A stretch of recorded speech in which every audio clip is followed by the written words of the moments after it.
friends, welcome back to another Access League's Guide to Disneyland Paris video, and today is the big one. We are tackling the Access review.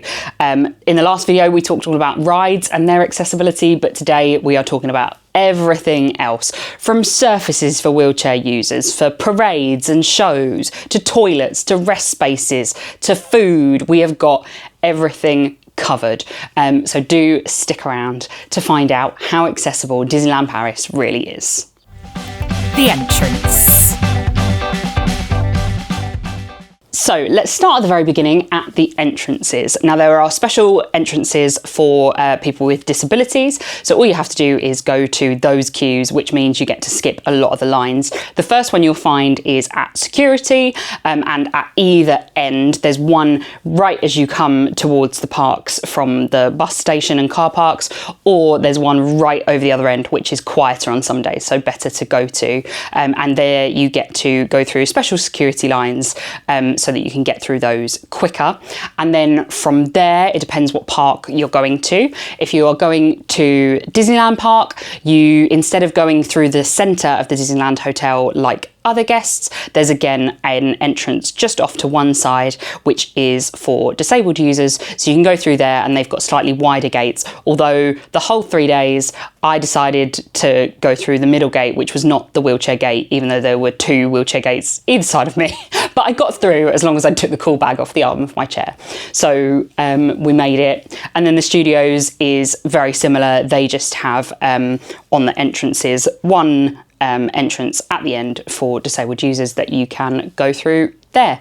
So that makes your life nice and easy. Just have your tickets ready on your phone with the barcode or the QR code, and or physical tickets if you have those. I don't know if those still exist, but we just had to scan our barcodes on the way through. And then when you're exiting the parks, it's nice and easy. It's just signposted and it's just open. There's no queue to exit. Surfaces. So I'm speaking about my experiences with surfaces from someone who has a Will C2 from TGA Mobility, and that is a powered chair. And to be honest, it's really excellent across all surfaces. So I didn't have much of an issue. There's a couple of rampy areas, and there's one area mainly in the studios, which is in the Ratatouille area, where it's got like faux cobbles. So that was a little bit up and down, but I think Marley and Lauren struggled more than that. More with that than I did. And there's a clear solution to that, which is just put some like clear resin over the top so that it would still be smooth and as accessible as the rest of the park, and still have the look that they wanted to create without being a bumpy surface. But apart from that, all the paths are really clear. Everywhere is really well signposted in terms of where you have to go to get to disabled entrances for things. Just follow the little wheelchair man symbol and you'll find where you have to go. The only place that has really got any curbs or anything like that is in Main Street, and that's where the other tricky thing with access comes in, because they've got train tracks or tram tracks throughout the very centre of Main Street. And as you can see in some of these clips, I do get a wheel stuck, and that's with having thicker wheels than a lot of people. So definitely avoid if you're a manual wheelchair user in terms of going down that very centre in the tram tracks section. And also, if you wanted to get up onto the shops and things, the drop curbs are very few and far between. So just keep an eye out for one if you want to go up into the shops and or back down onto Main Street for the castle view. Also, a lot of the parks, the areas in the park is very, very busy, but especially Main Street. So and in the rain, the indoor places along each side of Main Street were very busy. So kind of swap and change depending on your level of comfort with crowds. And a quick top tip from Felix: if your wheelchair tyres need some care, go to the stroller and wheelchair rental areas and they will pump them up for you. Priority Pass. If you want to know everything there is to know about access with rides in terms of rides you can use as a wheelchair user, rides you can use with a service dog, or ones with loud bangs or different lighting states, head over to our previous video which covers everything on the accessibility of the rides. There was just too much to try and fit into this video. But next up, I'm going to talk about the other entertainment in the park. So with all of these things, you're going to need to get your hands on a priority pass, which you can find the instructions for in the very first video of this series, which is like the prep video. But basically the priority pass gives you access to all the disability areas.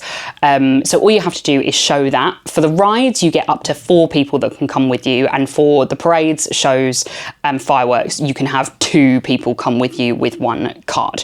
After reserving your card online, you can go and pick up your priority or easy access card in the parks. So if you're staying at a Disney hotel, you can go to the concierge desk, or if you have a park ticket, you can go to the dedicated ticket office at the Disney entrance to the parks. We went to City Hall to pick ours up. We just essentially told the people outside what we needed to do, and then we're allowed to come in.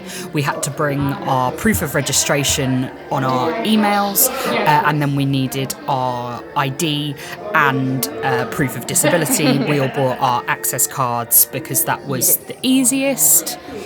And then this lovely cast member took me through the process of getting the pass sorted. Then our passes were printed off and we were given a map with information on where to go for the special disability points for the fireworks and parades, and told the rules of the priority pass. Here we have the zone where we can go. You can bring with you 2 people for the parade and fireworks, and for the rides, you plus 4. Right. Yep. For the shop, restaurant, also you can show this card. We have special cool light. It's valid for 2 parts. For this part and for this one.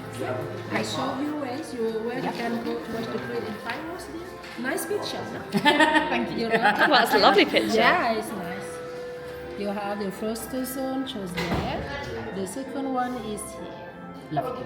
For the parade at 11:30. Yeah? Yes.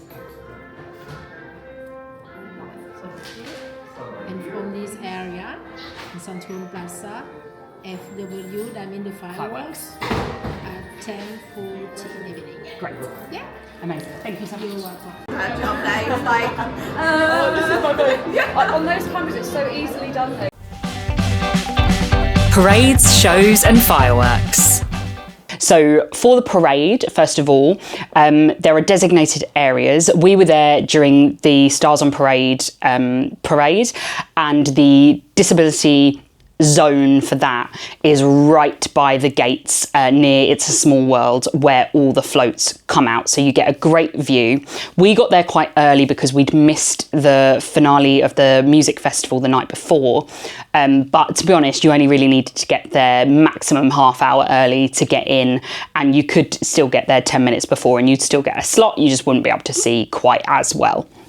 But they're really good at sorting out those zones, and there's a cast member kind of on the line to let you in and let you out, and let you watch and make sure you're in a good position. So it's a really good position for that because you see everything as they're coming out. For the music festival, the area for that is there's a big circle in front of the castle, and it's just off one of those, as you can see in these pictures, because Lauren and Felix did get to go to that on the last day, but it's very, very busy. So we arrived, I think, like 40 minutes early on the first day and couldn't get in, and then it was unfortunately cancelled the 2 days after that because of the wet weather. So Lauren and Felix went back on their last day in the parks, and this is the view you got, which is really, really good as well, but definitely recommend getting there early if you want to do that one. And that's the same for all of the mini music festival performances. Many of those do not have proper areas, so I recommend getting to one of the zones for those performances at the end of the previous performance and waiting, otherwise you just won't be able to see. We were lucky Ian did that for Rapunzel, and I managed to get a space right at the front, but there were other wheelchair users that were just in with everyone else. They do try and put wheelchair users and children at the front so that they can see, but it's not always possible depending on when you arrive. Next up for shows, you can do the exact same thing, just show your priority pass as you go into the theatres. We all went to the Mickey the Magician show, and it was very simple. You just showed up. There was a separate zone for people with priority passes, which meant you didn't have to queue in the really, really, really long line. But everyone got into the theatre. It just meant that you could get in quicker so that you could get a space that was right for you, whether that be a wheelchair space or a space that, you know, you feel comfortable with, and whether you need a hearing loop and that kind of thing. So the only disappointing thing about that was because there were so many wheelchair users. Firstly, they said that if Cam had brought his rolls in, then he had to sit in it, which didn't make a lot of sense to me when there were perfectly like free seats next to us. But then it meant that Cam and I were in one wheelchair user spot and Ian was next to me, and then there were a couple of seats before Beth was in a seat and Marley was in her wheelchair next to that. So if you have more than 2 wheelchair users together, it's not going to work particularly well. But yeah, I don't understand why Cam couldn't have sat in the chair next to Ian. Made no sense. So just keep an eye out for that. But I know that Marley said the theatre was a really lovely sensory experience. It's very dark and it's got little shimmery lights, and we all really, really enjoyed that show. And then in terms of the fireworks, again, to get physical access, you need your priority pass, and the area for the fireworks is right at the front, which is incredible. You do have to get there very, very early. I think we were an hour earlier, and there was a queue just off of Discoveryland, I believe. If you're facing the castle, the queue to get in was on the left-hand side, and you just showed it to a cast member and you could go in and get your spot. We did have Felix and Ian and Beth run out to get us snacks and things, but we had difficulty with them being allowed back in, because even though they had our passes, the cast member wanted to see us, so they were phoning us, and we had to end up grabbing some cast members who were walking in front of us, which was like the VIP area, to be like, hey, our friends are stuck, because there was no way that once the area was filling up we could get out, because there were so many people. That meant that there was no way that with a service dog and with wheelchairs that we could get back through the crowd to get to them. So yeah, definitely make sure you keep an eye out for that kind of thing. If you are, to be honest, I would just get all your snacks and drinks before you enter the section. But it's a brilliant view. I used my loop earplugs. I only had my Engage ones in my bag. I forgot my quiet ones that I'd wanted to bring because I don't like fireworks, like mainly the sounds, but with those I managed to enjoy it and have a good time. There are only a few bits that were like really loud, but I think on the most part, the fireworks are like quieter than normal fireworks, and there's enough different things going on because they've got drones, they've got water, as well as the fireworks and as well as the projections on the castle, so it didn't feel too overwhelming with loud bangs. A quick note from Lauren is to always take a blanket for warmth, no matter what the weather, but it's always helpful for the fireworks, or as a cover when you need to sit on the floor, or if you need to lie down, or an emergency bench cover. I ended up using one of Lauren's blankets because I got cold at the fireworks, so definitely listen to her. Character meets.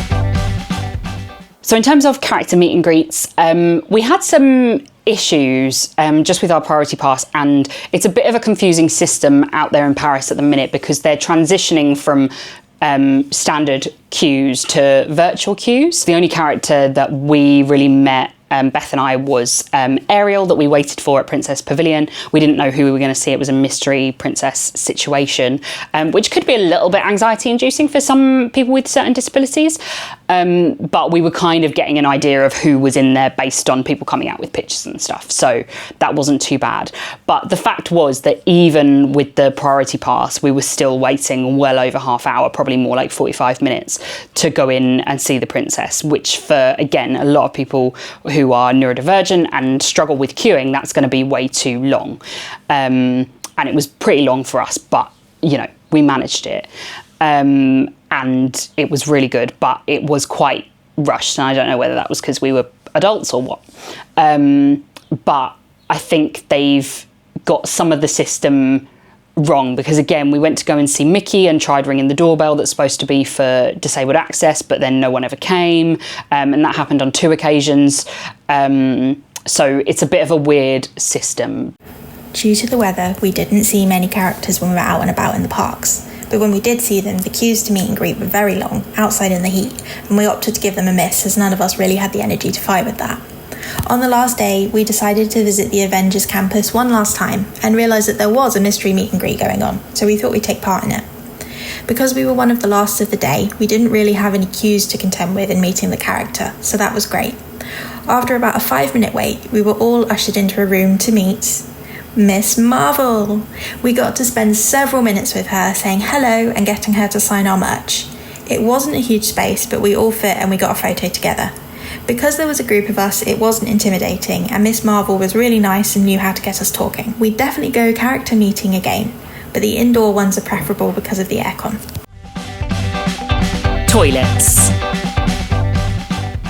Toilets were hit and miss in terms of accessibility. One of our main problems within our group is that all the toilets around the park were based in the normal gendered toilets, which firstly meant that people were queuing, which meant that if one of us had to go with urgency, we had to kind of push past the queue, which was not ideal. And the other thing was that the disabled toilets were in the gendered bathrooms. Luckily, we had Beth with us who could come and help us, but without Beth, we would have only had male carers who couldn't have really come into the ladies' bathrooms with us. There are a few dotted around the park, apparently, but we didn't naturally come across any of the ones that are just separate disabled toilets. So definitely something to bear in mind if you're going with a carer who is of the opposite sex to you. And also, the disabled toilets were often misused. Like there's plenty of baby changing facilities, but there was someone changing their child in there when I was waiting for ages, and had left horrible smelling stuff in the bin. But you know, there's no way you can get around those kind of things. But it just wasn't a very good system, especially having them in the normal toilets. And also a lot of times, sometimes they were at the entrance to the ladies' toilets, but other times they were right at the end. So when I was waiting, if people were in there, I was blocking lots of cubicles of people getting out because the corridor wasn't wide enough. So there were definitely good toilets and bad toilets. And I think Marley is going to talk you through some more of her experiences as someone who has a stoma. So starting off with everybody's burning question, what was the toilet situation like? Well, from my perspective, I found that there were lots and lots of them and that they were very, very spacious. Having said that, it was frustrating because the cubicles were usually built into the standard female and male toilets, meaning you had to queue with everybody else to be able to get into the disabled cubicles. Or if you were really desperate and you needed to get to the disabled cubicle, it kind of looked like you were queue jumping, which is something that I hadn't really thought of. So I think in future, if I were to go again, I would make sure that I took my Need It Now card, which is something that you can get from charities like Crohn's and Colitis UK or even Guts UK, I think. And if you use that when you get to the queue, you at least then have something to prove why you need to get into the toilet a little more quickly than everybody else. I didn't have any issues with anybody getting frustrated at me for queue jumping, but it was something that made me feel quite intimidated. And I did sort of wonder if anybody was going to make a comment. So that was a bit of a downer for me in terms of the toilet access situation. The next thing to be aware of is that in all of the toilets that I went into and the cubicles, I didn't see that there were any shelves or hooks, so that did make changing my bag a little bit more tricky, and it is something to be aware of if that's something that you really need. For me personally, I usually had my wheelchair with me, and what I tend to do is transfer onto the toilet, and then I can use the base of my chair to sort of put things on and use it as a place to grab from. But obviously if you don't have that facility with you, then it might be more difficult, so definitely something to plan for. In terms of changing places, toilets or spaces that were more on their own, I did see a couple of these, but they were very few and far between. I think the best toilet that I went to on the Disneyland site was probably within the Princess Hotel. There's one downstairs. It is its own sort of private cubicle off from the main toilets, and it's plenty large enough, lots of space to move around, and the whole experience was just really good there. And I found that I could easily do a bag change without getting in anybody's way and without there being a huge queue, as there are more than one disabled cubicle in that area. So that was really helpful. Something else to think about when you're going away to somewhere like Disneyland Paris is the heat and how the weather's going to be when you're there. For me, this was my first time in proper humidity out of the country, and I did find that my bags were not adhering as well as they usually do, and this was really unusual for me because when I'm at home I don't normally have any issues, even in very, very hot weather. So while I was there, I made sure that I had plenty of spares with me, which is a massive tip that I give to anybody. Always have spares, always have spare bags, spare things to change, and if you can, spare clothes. But also you can get stickers from your supplier to go around your Stoma bag that help it to adhere better to your skin. And although from a sensory perspective, these can be frustrating because it's yet more sticky stuff on your abdomen, from the point of view of being able to get on with your day and enjoy the park, it's very, very worth it. So there are things that you can do. So look into that before you go and make sure you have the appropriate supplies with you to match the weather that you're going for. And a quick note from Lauren for anyone visiting who is catheter dependent: be careful to avoid the automatic flushes in toilets to prevent infection. They tend to go off every time Lauren attempts to intermittent self-catheterization, so she occasionally uses removable catheter bags to avoid the toilet. Okay, so in terms of disabled toilets that are just on their own, not in the men's or the ladies' toilets, there are only 3 main ones, 2 in the main park, 1 on Main Street in the Liberty Arcade, and 1 near the entrance on the left of City Hall. And then there's 1 in the studios, which is in the exit/shop area of Tower of Terror. And then there's apparently 1 in the Disney Village, but I can't quite pinpoint exactly where that is either. So there's really not many. And then we'd all heard that there was now a change in places at Disneyland Paris, and it's not strictly true. Basically what they have in the first aid centre, which is only in the Disneyland park, is a changing bed and a mobile hoist. They haven't got a ceiling tracked hoist anywhere. They've got a mobile hoist and a changing bed so that someone could change on the bed. But there's no other facilities. I think it's a private room. I think there's a sink, but there's not much more. So it's not up to the standard of a changing places toilet in the UK, but there is a hoist available within the park, but it's only in the main Disneyland park. And the other issue that we had in terms of the first aid is that Lauren had a migraine attack while we were in the studios and basically needed an injection and to rest. And basically she ended up laying in the corner of a restaurant, which was fine, and the staff were very good, and I ended up going for a nap with her. But it would have been much better if there was a place to rest and recover from a medical emergency like that in the studios, because we were very far away from the Disneyland Park and the first aid centre at that point. Rest spaces and sensory. Speaking of rest spaces, the main rest space that we found, other than the first aid centre, which we didn't actually use while we were there, was in Videopolis. And basically this is just a dark, I'd say quiet, but it's got the theatre adjacent to it, so you can often hear some of the stuff going on there. But if there's no show on, then it's a quiet room, which is dark and has got all pretty twinkly lights. It's basically a place that you can go, and it's got plugs, so it's a fantastic place if you need to charge your wheelchair or charge any other medical equipment that you have, or even just charge your phone. But it also means that you can have a rest. We ended up getting out of our wheelchairs and sitting on the floor, but basically there's no soft furnishings in there. And I just wish that they'd put some benches or some cushions around the edge so that people could have a comfortable place to sit and rest. But it's a very good zone if you need a bit of a chill out, if you're feeling a bit overwhelmed and a bit tired. It was really good to go there and have a refresh, and obviously a charge, not just of yourself, but of any equipment that you need to as well. I asked Cameron to give us a rundown of how he found the experience from a sensory perspective. Cameron's thoughts on Disneyland from an autistic viewpoint. He found the facilities very clean and everything smelled nice, but not in an overpowering way. Some of the rides were difficult to transition between as they went from being in darkness to being in bright light, particularly Crush's Coaster and the Pirates of the Caribbean ride.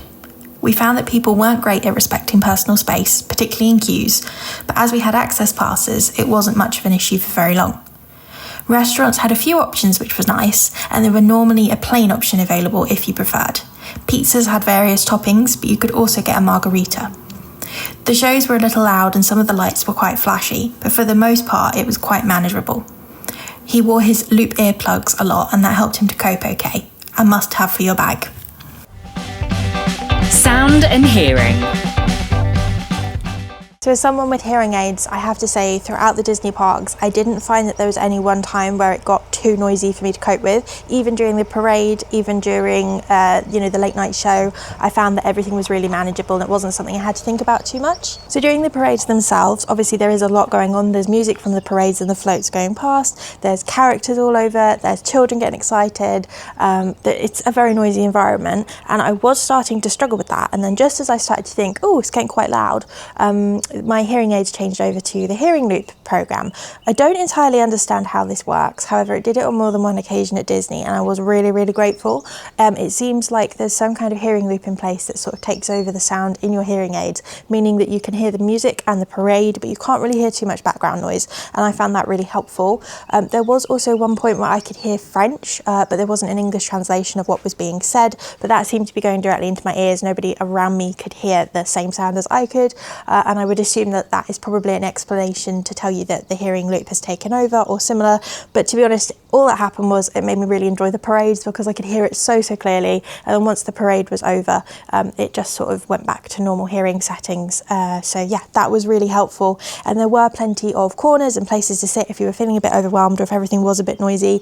There was lots of captions on anything that was being spoken. So for example, on the Spider-Man ride, there were captions in English so that you could still read along with that. And as a whole, I found that most things had a way of being able to access them, even if you couldn't hear it very well. But mostly just using hearing aids themselves, I could hear everything quite clearly, and there wasn't any one point where it was very, very noisy. The same goes for sensory spaces. There are loads and loads of corners, quiet places, dark rooms, places to sit, so you don't have to feel that you have to be in with the main crowd. And I think that's the key thing that I've realised going to Disney, is that you don't have to be in the main hubbub with everybody. You can absolutely join that for a while, but then you can absolutely come away from that as well. And I think it's really important that you do.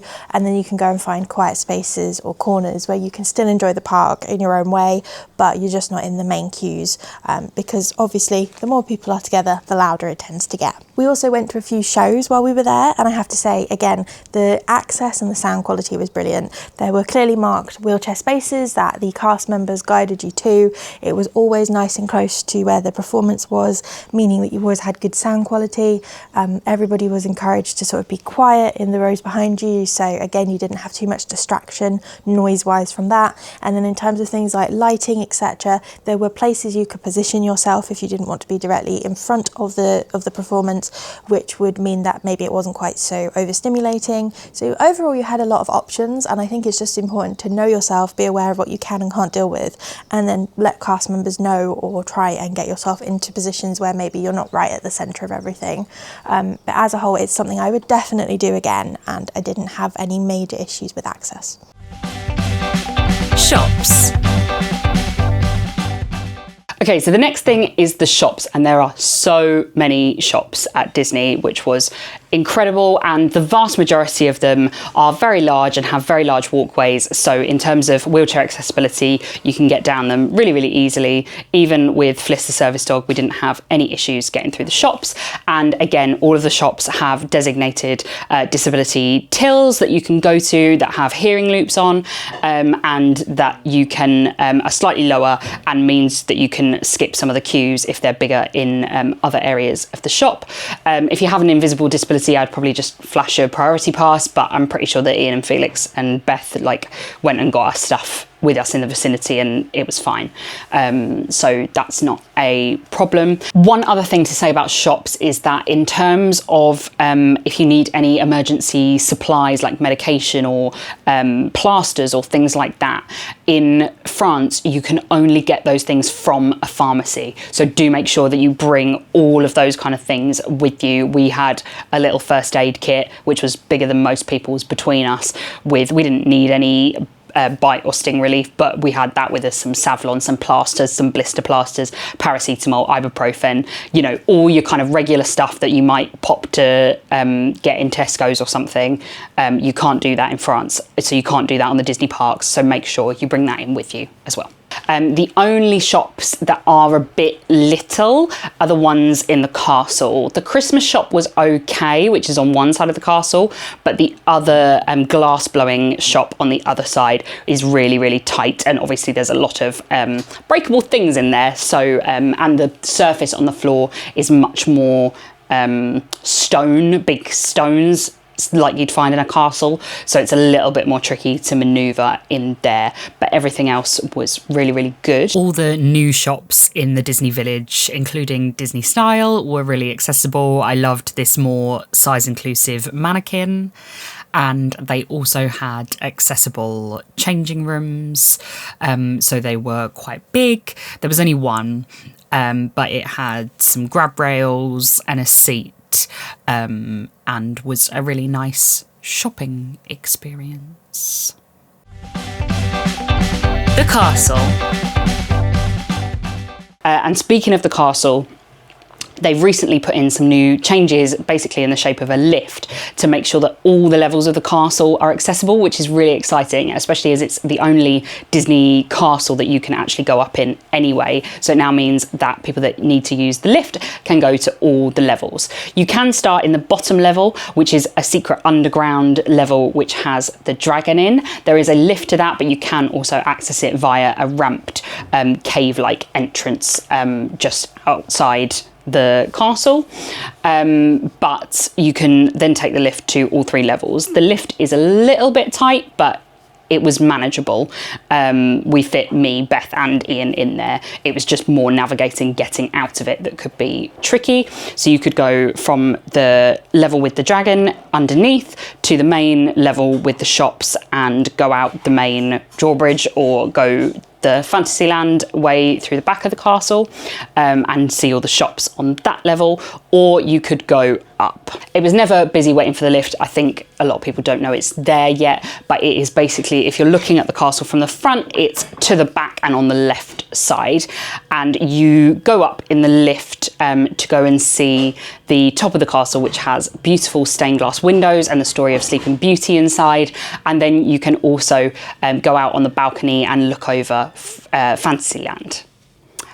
But these were some of the trickiest bits to navigate as a wheelchair user because they were very, very tight. But my Wheel C2 from TJ Mobility managed it the best out of any of the chairs that we had on the trip, mainly because of its really, really cool omnidirectional wheels on the front, which made it really, really easy to navigate even in tight areas, and it has such a good turning circle. So you come out of the lift, which is a bit tight, and then you can go out onto the balcony. We actually went inside first, which is like wider, and then you can go outside, which has a larger area of balcony where you can look out over Fantasyland. It's not particularly good, the like fence around the edge. It's not a fence, it's like the battlements, I guess, because they're kind of right in your eye line as a wheelchair user, but there are little divots, so you can see out to Fantasyland even when you're there. But the tightest bit is definitely if you're going to go round the whole balcony. Marley and Lauren couldn't make it. I was the only one that could get through. They gave up. But it's nice that you can actually look out even if you can't get round the whole balcony. But I was going to put it to the test and managed to get round there all okay. The only thing is that it was quite busy, so I was like, you just have to be brave in getting people to move out of the way, and it was that or running over their toes, so they did move out of the way quite quickly. But it was lovely to go up in the castle and see something a bit different and unexpected. Food. So there's loads of food available at Disney everywhere you look. And the prices weren't actually as bad as I'd originally expected. And the great thing is that all the quick service restaurants have disabled queue lines again, so you don't have to wait in long lines. You can go up and get what you need straight away. And they also have reserved tables for people with disabilities, and the cast members will always try and find you a table that's suitable, even if there isn't one of the disability registered tables available. And a lot of the tables that are specifically for those with disabilities, they have, again, a little wheelchair man on, have plug sockets near them, so you can charge any wheelchairs or medical equipment if you need to as well. That's a really good top tip. But for me, as someone with food intolerances, it was manageable, but it wasn't particularly easy. I'm intolerant to gluten and dairy, and I was having to take lactase tablets and have dairy to be able to eat most of the time. I found that the Disney Village was the most successful in managing food allergies and managing options, especially for someone gluten-free or dairy-free. We really loved the Royal Pub that had a whole gluten-free menu with options. Same with Rainforest Cafe. It's a little bit more expensive, but I had gluten-free pasta there, and it had some other gluten-free options as well. And we also ate in Earl of Sandwich, and I had a salad. So all of those were really, really good in the village. In the parks, it was a little bit more difficult.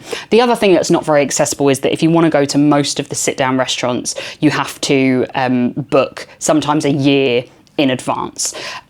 So we didn't really realise that until we were there, so missed out on quite a lot of those opportunities. And they're also very expensive, especially if you're trying to meet characters with meals as well. But for quick service, we also found that the Coco restaurant was good. I had a really nice bean salad, and then at Colonel Hattie's, this was the shame, was that everyone else had Mickey pizza, and as someone with allergies, I couldn't join in with Mickey pizza. So it would be cool if they had some Mickey shaped things that were free from as many allergens as they could possibly have, so that everyone could enjoy some cool Disney snacks. I did end up getting some macarons in the studios from the Ratatouille land, which had Mickey and the castle and Tinkerbell and all different things on them, which was cute, but it wasn't quite the same.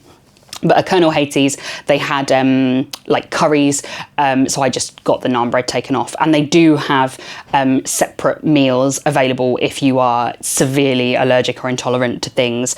I know that there was a paella available somewhere, and it comes pre-packaged. I didn't have any myself, but I've heard that they're pretty good.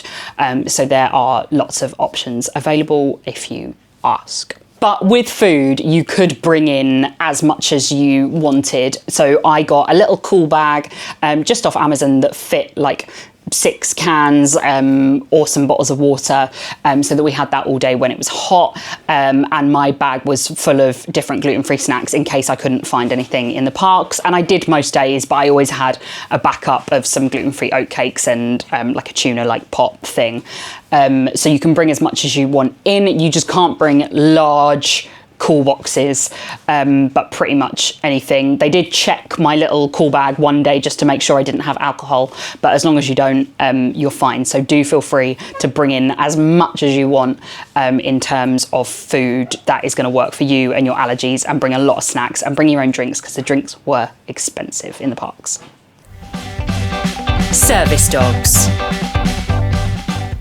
Going to Disneyland Paris with an assistance dog is an incredible experience. It is so magical, and Fliss and I just had a blast. Going with friends, I think, just made it 10 times more exciting for Fliss. But the entire trip was so easy because everything is set up in a way that allows Fliss and I to enjoy everything together, but also in a safe environment. So the attractions that she is able to go on, such as Small World or the Spider-Man ride in Walt Disney Studios, the cast members are great at identifying where she has to lie down when the ride is in motion, whilst also ensuring there is enough space for her to comfortably do so.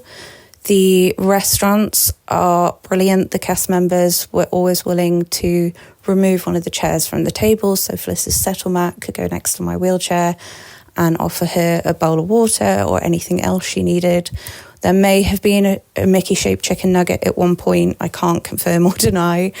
For the shows and parades, again, the cast members were amazing at making sure Fliss had somewhere safe to settle down, but could also still assist me if needed.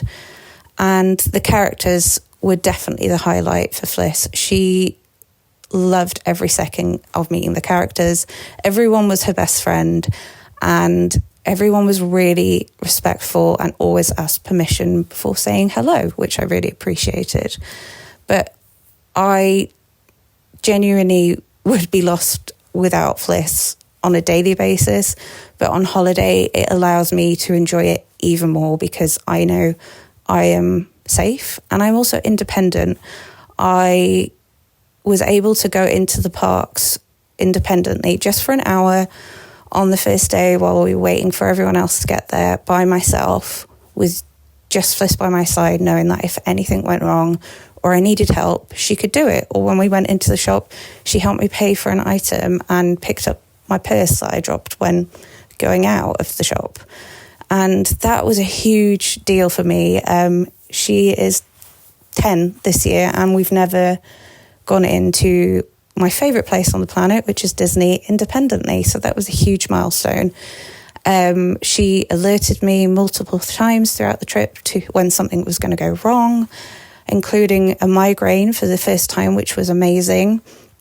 She helped me at the end of the day by getting undressed and getting sorted for bed, which is a huge help. It not only gave Felix a few less things to do each day, but it also allowed me to be independent in managing my own needs. There are loads of areas for Fliss to go to the toilet in and around the Disney parks. They just kind of ask that you stick to the areas on the outskirts of the parks, away from guests. Fliss particularly loved the little grassy verges in Fantasia Gardens, going towards the Disneyland Hotel and into the park.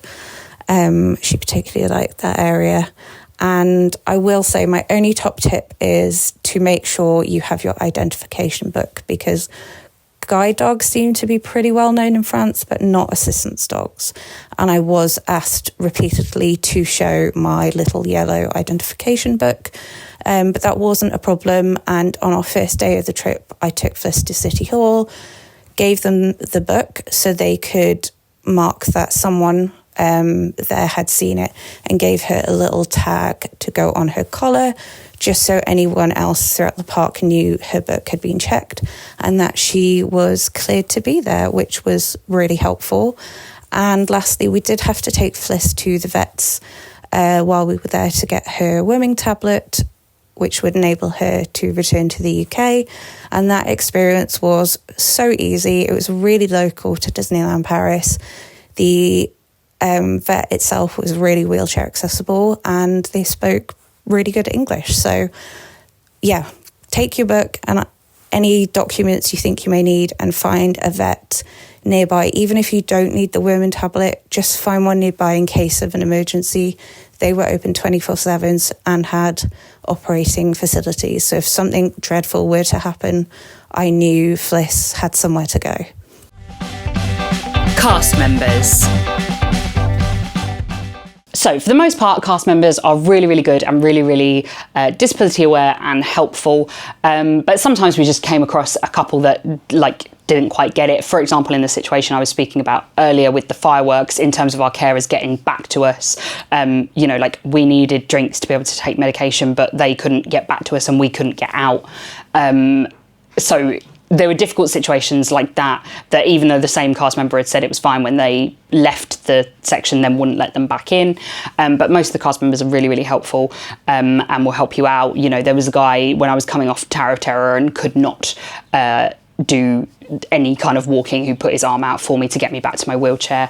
And they're all very helpful and understanding. So we had good experiences and bad experiences, but the vast majority are really good and they'll always point you in the right direction. Thank you so much for watching this video, and I really hope that it helped you understand the accessibility at Disney a little bit better from our perspective as a group of people with varying different disabilities. But if you do have any further questions, please pop them in the comments and we will try and get back to you as soon as we can. If you've liked this video, please give it a thumbs up, and if you haven't already, I would love it if you'd hit subscribe, and please do hit that subscribe button so you can see the rest of the videos in the series, because there are some more left. And if you've missed some of the ones that have come before, you can hit the link to the playlist in the description to see all of our adventures at Disneyland Paris. Thank you once again for watching, and I'll see you soon for another video.